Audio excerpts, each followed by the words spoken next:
Sure. Let's talk about symbolism.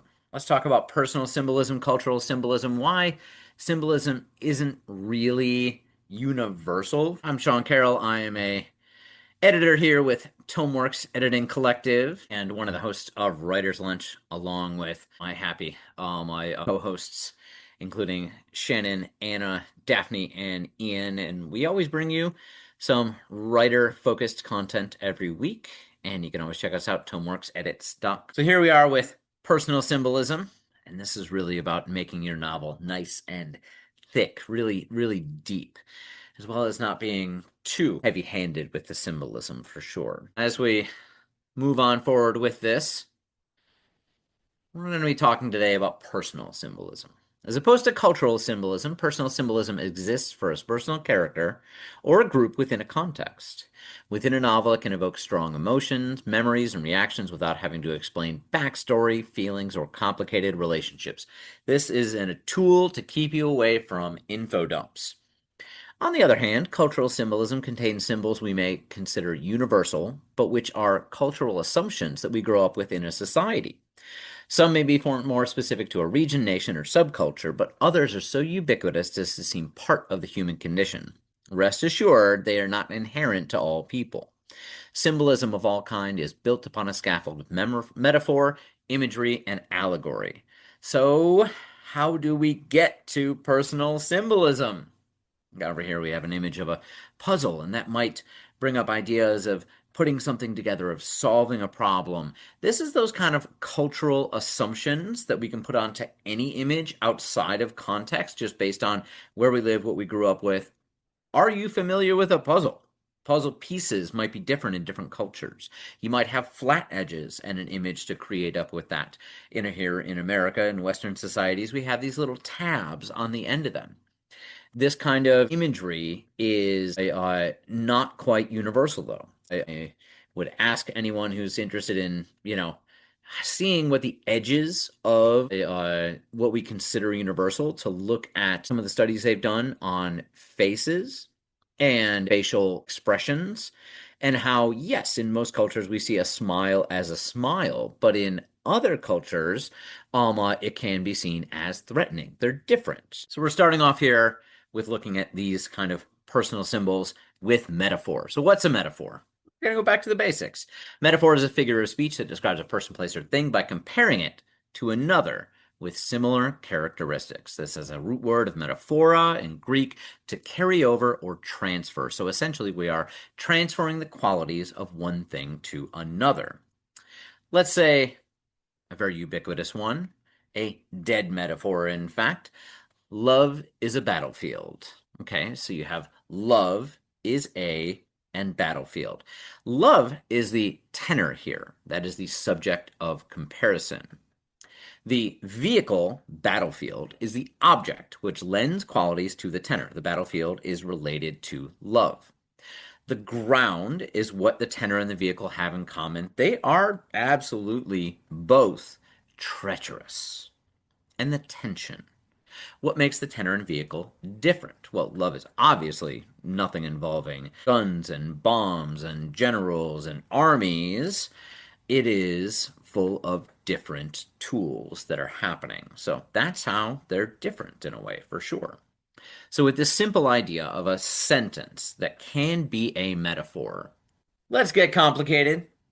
Let's play this up. Let's look at all the different ways that a metaphor is different in different categories. So you can have a direct metaphor comparing two similar things to make a relation, often using am, is, or are. Sometimes it is taught that a simile is different, but it is a subcategory of a metaphor. A simile is a metaphor using like or as to directly compare two things. It is different in that it is softer. It is a suggestion rather than an is statement.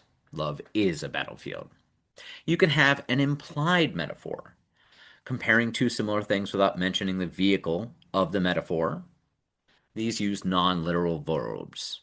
So, love is a battlefield if that is a direct metaphor. Love can be like a battlefield. It would be a simile. An implied metaphor, love is as treacherous as war. Is as treacherous as Donbass in Ukraine. It refers to a place in that case. That's the implied. The fact that it is a war zone is the implication. That creates a symbol. But similarly, as well, this direct metaphor can also be an allegory. Love is a battlefield. It is treacherous. In that case, I'm using the metaphor and I'm following with an explanation describing the relationship between them. It is treacherous. This can also create a visual metaphor. In the case, to separate out from the love is a battlefield thing, of a person standing there having to make a big decision in their lives, and you show them at a fork in the road.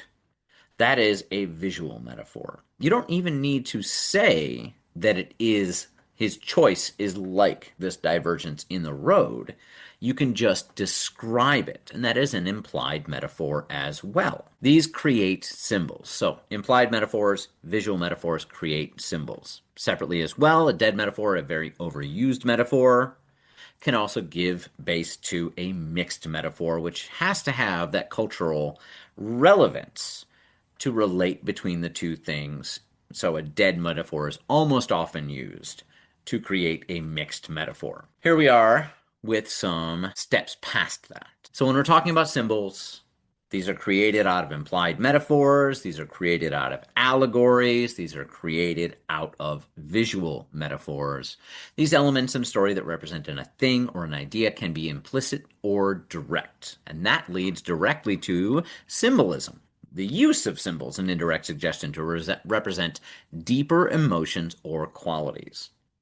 These are, as we spoke of earlier, parts of cultural symbolism typically, and these cultural symbolisms can create extended metaphors. If you were, and I believe this is a film history reference, show characters running, getting shot by an army, but then also show animals in a slaughterhouse, then that might be the extended metaphor. It plays out over multiple lines, allowing for numerous comparisons. You can describe different aspects of something. If, in this case of a battle, you're comparing it to animals and slaughterhouses or anything, that can be a cultural controlling metaphor spread out over time in a story. You can relate it in different ways at different times and in different contexts. This can also lead to intellectual montage. This is borrowed from film as well, where you describe one thing and then another without relating them, but putting them so close together you imply that a metaphor is happening. Through these controlling metaphors, intellectual montage, and use of symbolism, you can come across personal symbolism. This is building meaning for symbols within a work to elicit an emotional response that did not exist before for the reader. You have to put these things close to each other, and you have to create it and describe it, the reason why you're using it. This is where allegory comes in as well, in order to create personal symbolism within a work. Thankfully, done with the arrows. Now, as we move on through this, guys, if you have any examples, if you have any things that you love about personal symbolism, either in books or things that you have read, please toss them in the chat. We would love to see different versions of these being used and how you have used it in your work. Two other things that can help as well are irony, a juxtaposition of what appears to be the case and what is expected to be the case in a work. Irony did evolve from meaning deception back in Greek times to describing the use of language to mean the opposite of what it says, while being completely evident to the audience. Everyone is in on the joke. Otherwise, you have Amelia Bedelia situations where you're being too literal and not understanding the versions of irony that are happening here. There are three types of irony: verbal, dramatic, and situational. Considering we're talking about a different topic, I'll just leave it at that, but absolutely Googleable to find out the different versions of irony that are out there and how they're able to be used. Synecdoche is another one, and that is a part that represents or encapsulates a whole, or vice versa.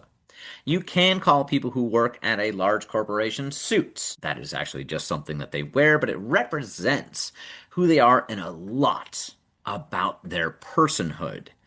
If you are calling someone who works in a corporate office a suit, it means something.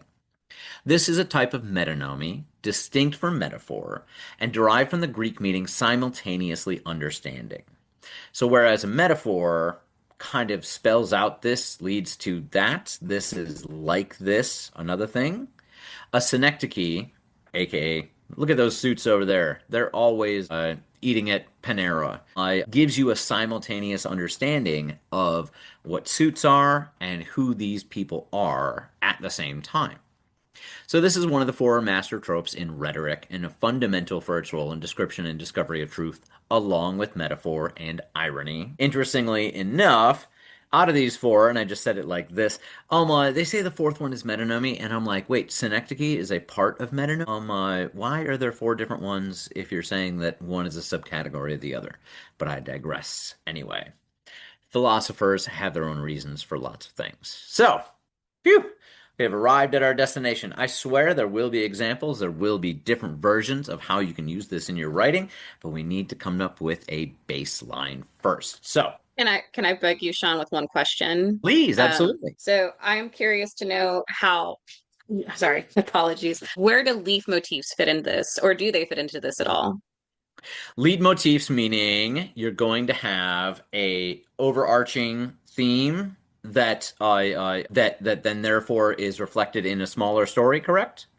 Yes. So like where you use like an object that is symbolic specific to the story, but it's like routine. It's almost like a visual element, or it could be a cadence element. I'm trying to remember the one that Vonnegut always used. And So It Goes, I think was the one he used in Slaughterhouse-Five, where there's like that repetition that is supposed to evoke that emotional sense of something like a holistic emotion or epiphany through just like a small either a description of an item or reuse of a certain phrase. That totally makes sense. Either as an extended metaphor, and perhaps even a controlling metaphor, in that it is continually defined and redefined within a story. I would absolutely put this in the category of these kind of like longer metaphors, and the fact that it is within the story that is building it. Vonnegut is not going to use the same thing, same phrase across different books, nor are other authors going to borrow from him and, do the exact same leitmotif. And yeah, I would say for sure then that would be a personal symbolism, but much more literary than visual for sure. Does that make sense? Oh yeah, absolutely. Thanks. In the case as well, talking about leitmotifs and stuff like that, Synecdoche, this image right down here is underneath that is from the movie Synecdoche, New York. And if you want a over the top explanation of what a synecdoche is, the main character in this completely rebuilds New York City inside of a warehouse in miniature in a way, but also as a completely functioning New York City. So this is an image of him looking at different actors who are playing themselves or similar persons to themselves in real life doing everyday things. So the woman in the background is ironing, man and the guy sitting in the front are trying on shoes as if they are in a store, but he is in control of the whole thing. It's a hilarious film for sure. But a leitmotif, again, like all these things in his life, are they real or fake? And does them being included inside the synecdoche, inside the simulation of a real New York City, affect anything on the outside for sure. So now we're here at metaphor and symbolism. Oh, sorry. We have arrived at our destination. So here we are with parts of personal symbolism related to the idea of parts of a metaphor. First off, you have the object that elicits emotions from the protagonist. This is using a symbol. It might use synecdoche.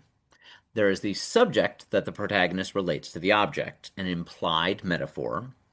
The protagonist's evolution through the story, a controlling metaphor and possibly using irony. And the physical reflection in the object, or change in emotional reaction to the object, leading to allegory. It is much more direct as that object is changing. This symbol may be a cultural metaphor, but is much more effective as a unique relationship within the story. The personal symbolism may not last an entire story, but it certainly takes longer than a single passage to establish. Although the allegory may be implied rather than direct, it is important to denote at some point. In this respect as well, with the idea of, I want to bring that in, Shannon, as well, the leitmotif. If you are using a framing element, something larger, let's say, is typically different than personal symbolism, where it is a small thing representing the large. But then again, in the rules of Synecdoche, it can be reversed absolutely as well. So this kind of metaphor and symbolism, they're inherently in your writing process, whether you realize it or not. Words, object, places, metaphors are often unconscious if unexamined. By harnessing your imagery and taking control of the symbols you lay out for your readers, gives you as a writer vastly more power to control your story and its emotional resonance. So, to repeat myself, there are already metaphors and symbols in your writing. If you don't control them, you don't know what they mean. If there's a golden ball on the desk in someone's house, it is something, whether you purposely mean it to be something or not. So you can look at this in the first place, and you can realize as you're placing symbols down in it, either by doing notes before you're writing your first draft, or by alternately writing your first draft and then checking in on what symbols you have in there. So when revising, inserting metaphors to create broad strokes using cultural symbolism can come off pretty heavy-handed, so be wary of that.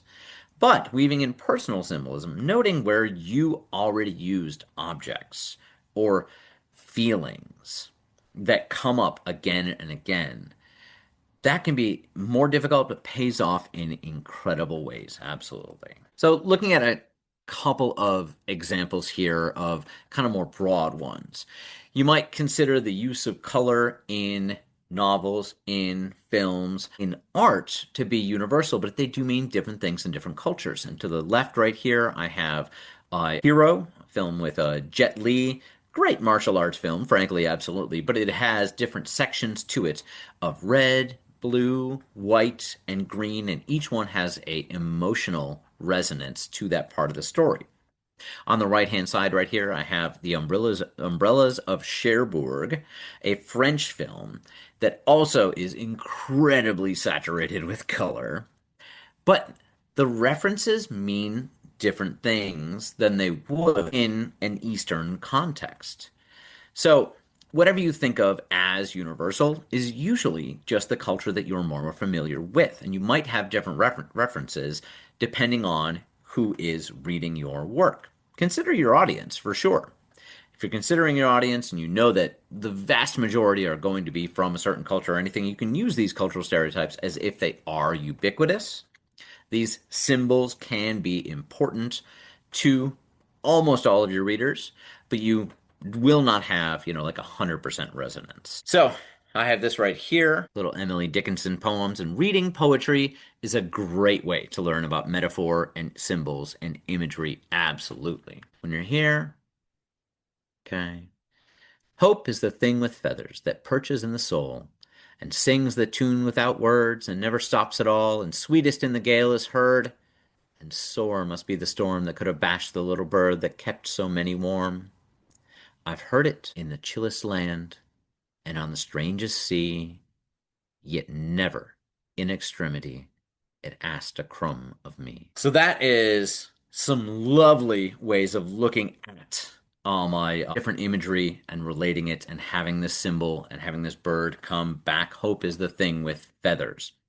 From that, and also this is a teachable moment as well, there are references to literary works that you can definitely bring up and use as your own. People have been using it way back since the Greeks, and there's always a reference to an earlier work. This might be unconscious. Make it conscious. Realize where you're taking these references from and use that to your advantage. Here we have Max Porter's Grief is a Thing with Feathers, a book that came out in 2015. And it kind of plays with the ideas that Emily Dickinson was using. We'll never fight again. Our lovely, quick, temple-ready arguments. Our delicate cross-stitch of bickers. The house becomes a physical encyclopedia of no longer hers, which shocks and is the principal difference between our house and a house where instant illness is worked away. Ill people in their last days on earth do not check notes stuck to bottles of red wine saying, "Oh no, you don't, chalk cheek." She was not busy dying, and there is no detritus of care.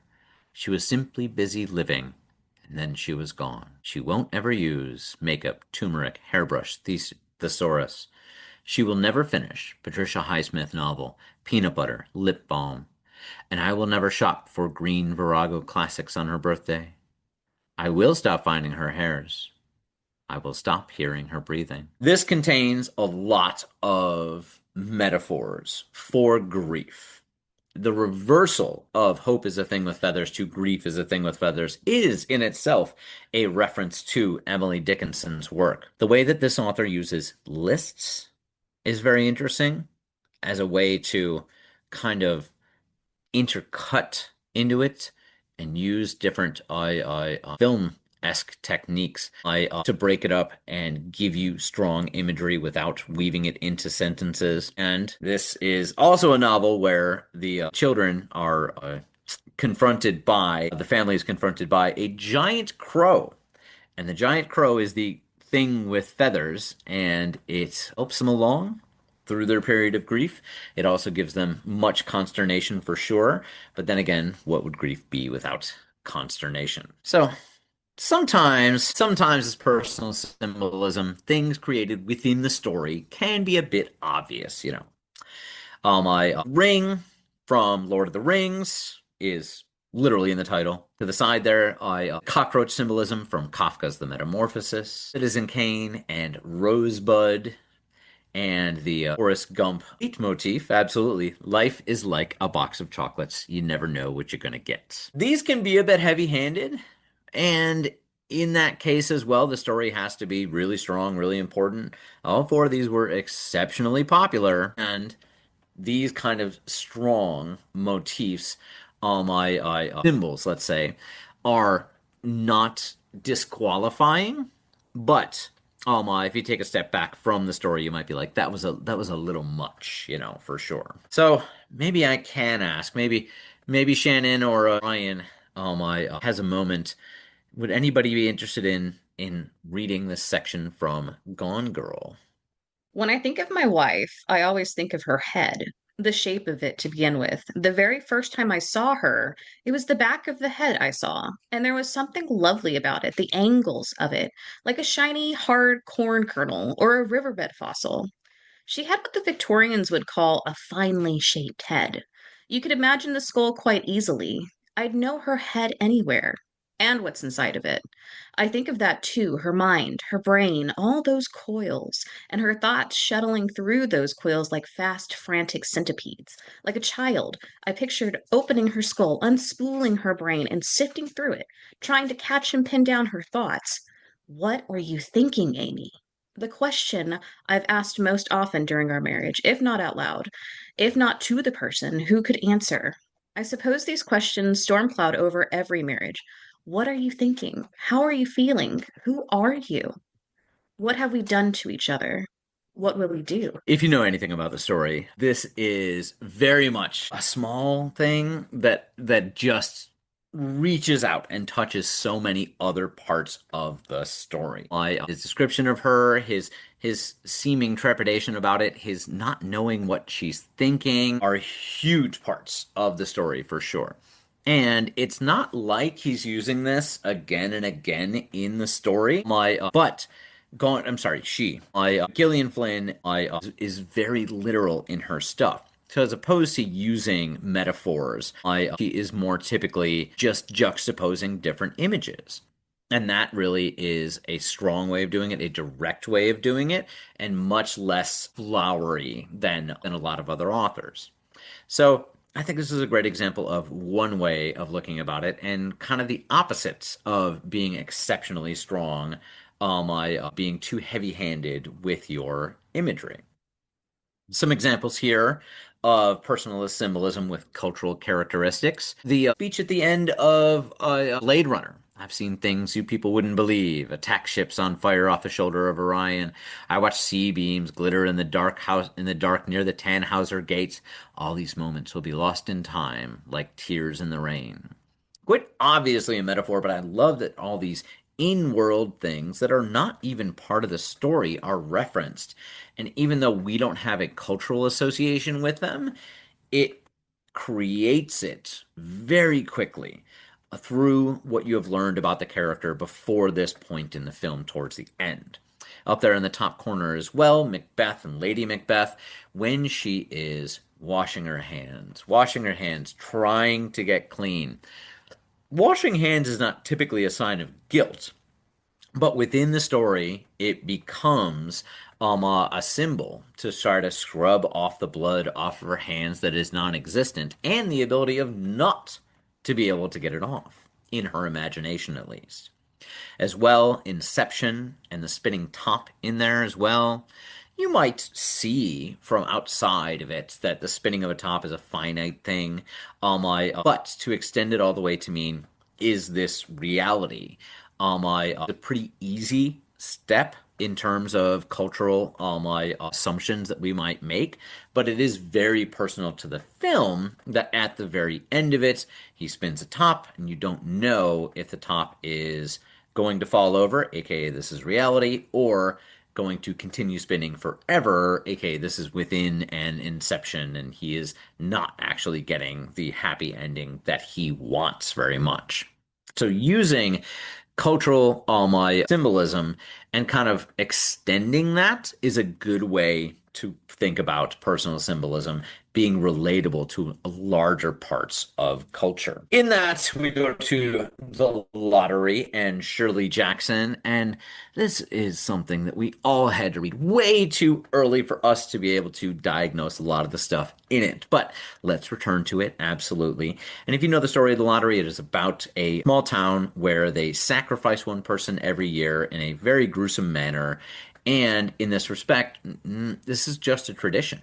It's brutal, it's terrible, but also because it is part of the cultural makeup of this town, they don't stop it. And so here's a passage about the black box that holds the votes in it. And in that respect as well, it explains a lot about the cultural artifact, lottery itself. Mr. Martin and his oldest son, Baxter, held the black box securely on the stool until Mr. Summers had stirred the papers thoroughly with his hand. Because so much of the ritual had been forgotten or discarded, Mr. Summers had been successful in having slips of paper substituted for the chips of wood that had been used for generations. Chips of wood, Mr. Summer had argued, had been all very well when the village was tiny, but now that the population was more than 300 and likely to keep on growing, it was necessary to use something that would fit more easily into the black box. The night before the lottery, Mr. Summers and Mr. Graves made up the slips of papers and put them in the box, and it was taken to the safe by Mr. Summers Coal of Mr. Summers Coal Company and locked up until Mr. Summers was ready to take it to the square the next morning. The rest of the year the box was put away, sometimes one place, sometimes another. It had spent 1 year in Mr. Gray's barn and another year underfoot in the post office, and sometimes it was set on a shelf in the Martin grocery store and left there. It is a tradition that has lost its original meaning. And so, in that respect, this physical object, the box that determines who is going to be killed, is forgotten easily. It is chipped and discarded. I'm sorry, chipped and I just kind of messed up. And it is it's ubiquitous, but boring. And in that respect, the symbolism of this box definitely shows a lot, is a synecdoche of the lottery itself in terms of how most of the people are thinking about it. You can't go without it, but it's not something to think about until it is directly in your face once a year. So, on another note, completely separately, you can think of things with absolutely heavy irony. And this is definitely a cultural symbolism in it, in the Office Space movie, where the boringness of the office, the tedium, and just repetitive nature, aimlessness of the office is broken by one character who gets hypnotized and suddenly does not care for his job, but gets all sorts of accolades for doing so because he seems to be doing more than the other people who are actually doing their job. Starts to do things like break the walls off of his cubicle. Heavy symbolism to that. Guts of fish on his table using some reports underneath it. And it's just juxtaposing what we expect from an office with a story that is going to definitely mess with that.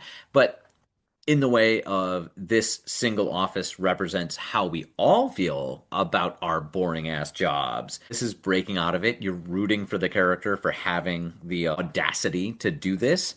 But it is very much personal symbolism as well.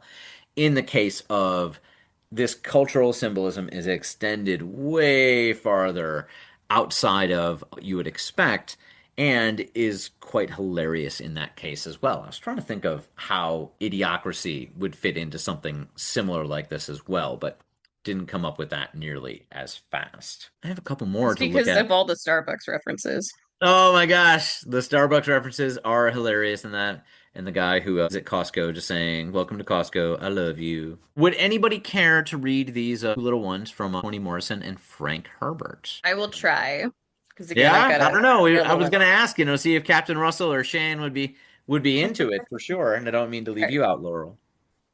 All right. She was the third beer, the one you drink because it's there, because it can't hurt, because of the difference, and because of what difference. Okay, I can't. I apologize, You kiddo. made it through one. Thank you. I made Because you part of what one. difference does it make? Okay, and then Frank Herbert's Dune. Curiosity reduced Paul's fear to a manageable level. He heard truth in the old woman's voice, no denying it. If his mother stood guard out there, if this were truly a test, and whatever it was, he knew himself caught in it, trapped by that hand at his neck, the gom jabber. He recalled the response from the litany against fear, as his mother had taught him out of the Ben Gesserit rite. I absolutely love the third beer version. I know a reference here for Toni Morrison. Anyone who has been sitting at a bar stool for way too long is going to understand that. And it's also very much a male-female interaction thing as well. So it's cultural, but made specific by extending that cultural metaphor to here. Separately, the Frank Herbert one from Dune, talking about a test that he has in the beginning of the book. But this really seems to encapsulate his greater arc of being captured by history. And even though it causes a lot of pain and is rather terrible, it wasn't until I went back and read it this time that I was like, wow, this section really does encapsulate it as a small version, this scene of the entire story. And although the Gom Jabbar doesn't really come back anymore in the story, it is referenced earlier, it is referenced later, and this main pivotal scene with it is a synecdoche of the larger story for sure. And so in your going back and revising a novel, you can look at, do I want to look at what the themes are of this entire book and find a place that rhymes, that could possibly have it in there, and really just kind of make that an allegory for what the larger story is, because I don't want to be too strong with that version as well. So here we are getting towards the end and talking about symbolic patterning. As a story and its characters evolve, their personal symbolism should too. Whether a physical object changes or the protagonist's perspective on the symbol changes, repeated and differentiated use of the same symbol is a powerful tool for a writer. So give your reader, your character's lens to view the world through. Here's one version on the left right there from Blade Runner again of the little origami pieces that are left around by a side character during the film. And in the last one, this is when the main character picks it up and is thinking, what does this mean? And many people have written about what it means, but it is encapsulated within the film what this origami piece means. Is it that the main character is actually a replicant, not actually human, and is a paper person, essentially? Is it, I'm giving you a get out of jail free card, and even though I've already caught you, I'm going to let you go because I have a personal relationship with you? Similar to that Inception thing of leaving the end of a book, leaving the end of a movie open ended and not saying if it goes one way or the other and letting your reader decide. In the center here, an image from Vertigo, which plays with color very strongly in terms of green and red. And it is in this case, the image of a character, a woman in the story who bears a resemblance to a woman that the main character lost, and how he imagines her. His desire for her is represented by the color green here.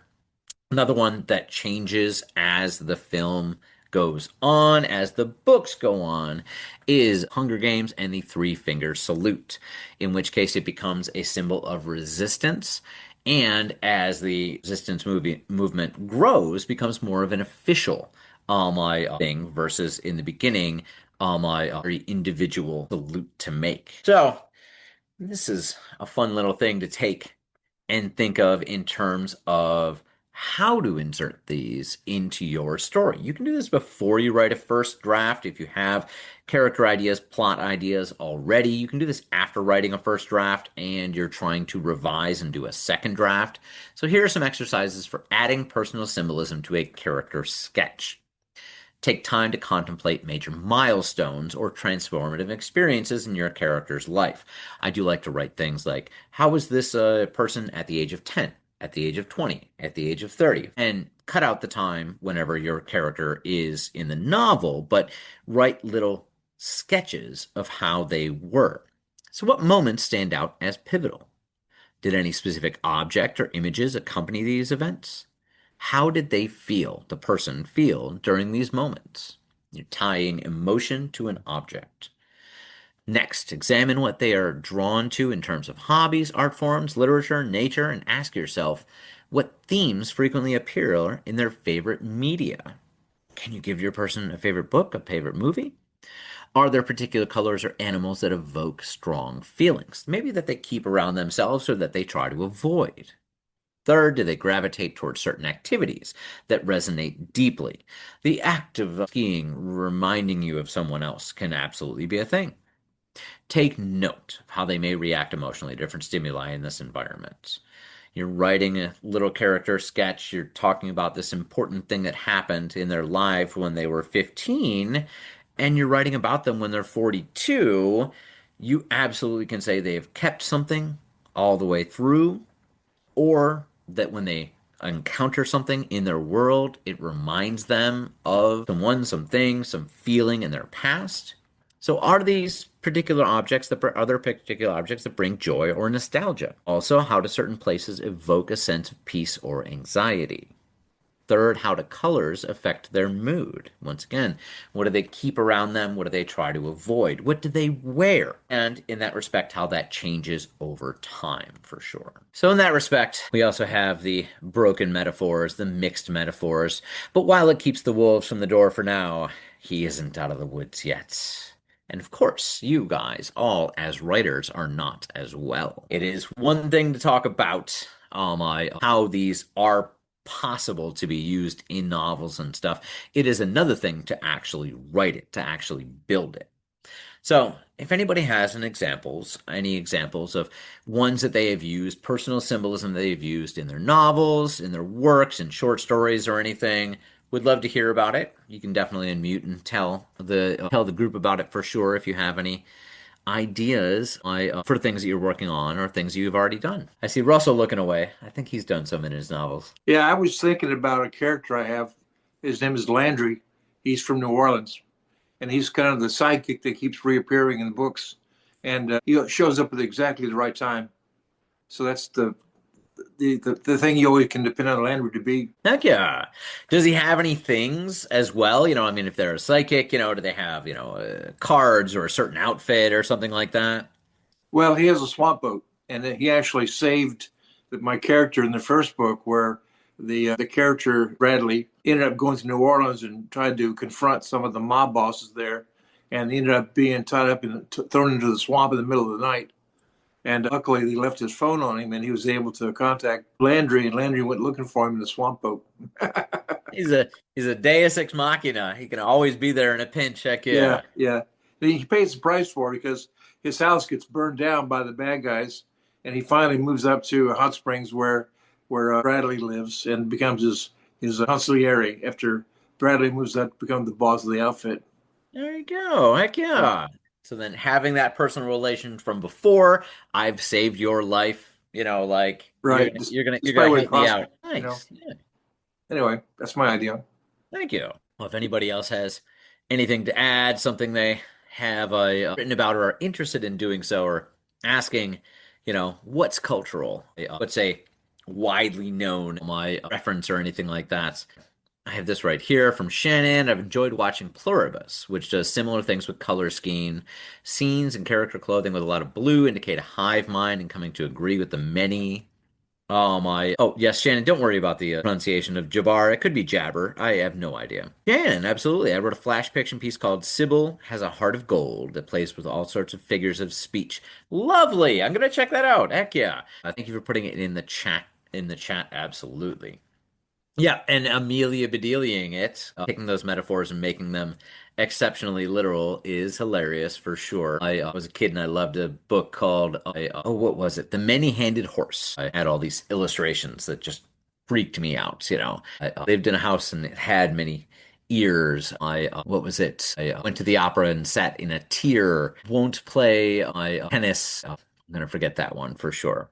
But still, very fun things out there. And yeah, play with words. I hope I've you have got a fun. question for you.